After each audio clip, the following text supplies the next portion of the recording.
考107指考前3题都很简单，很快的就都可以知道答案了。107指考哦，单选哦，前3题哦，很快的就知道答案，秒杀哦，秒杀题。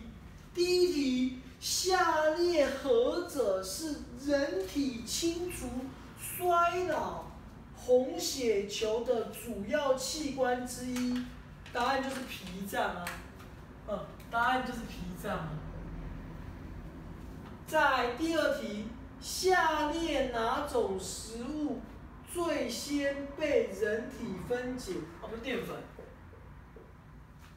在第3题，甲烷菌是属于3域分类系统中的哪一域？答案是古细菌 B。古细菌包括甲烷菌、极端嗜盐菌、极端嗜热菌，所以答案选 B。